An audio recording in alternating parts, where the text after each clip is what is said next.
បនាយករដ្ឋមន្ត្រីសែសំអាលអញ្ជើញចុះត្រួតពិនិត្យការដ្ឋាននិងវឌ្ឍនភាពនៃការសាងសង់ផ្ទះការចាក់ដីក្នុងបុរីលេងនវត្រាគម្រោងផ្លូវជាតិលេខ 6A និងគម្រោងជ្រែ100ឧបនាយករដ្ឋមន្ត្រីសែសំអាលនាយករដ្ឋមន្ត្រីក្រសួងរៀបចំដែនដីនគររូបនីយកម្មនិងសំណង់រួមនឹងមន្ត្រីជំនាញពាក់ព័ន្ធនៅថ្ងៃទី 17 កុម្ភៈ ឆ្នាំ 2026 បានអញ្ជើញចុះត្រួតពិនិត្យការដ្ឋាននិងវឌ្ឍនភាពនៃការសាងសង់ផ្ទះ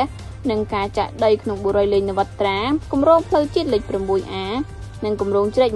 100ការចុះត្រួតពិនិត្យនេះក៏មានការអញ្ជើញអមដំណើរដោយអ្នកឧកញ៉ាលេងនវត្រា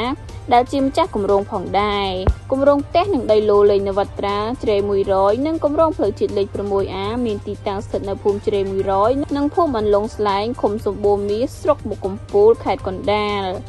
កន្លងមកអ្នកឧកញ៉ាលេងនវត្រាតែបន្តផ្សព្វផ្សាយសកម្មភាពអតិថិជនពិភាក្សាជាមួយក្រុមការងារបុរីដើម្បីស្វែងរកដំណោះស្រាយជាប្រចាំទន្ទឹមគ្នានោះបុរីក៏បន្តបង្ហាញឆន្ទៈប្រកាន់ជំហរឈលលើគោលការណ៍ដោះស្រាយមិនឲ្យអតិថិជនខាតបង់អត្ថប្រយោជន៍ឡើយជាមួយនឹងការសម្រេចបាននូវវឌ្ឍនភាពថ្មីៗក្នុងការដោះស្រាយជូនអតិថិជន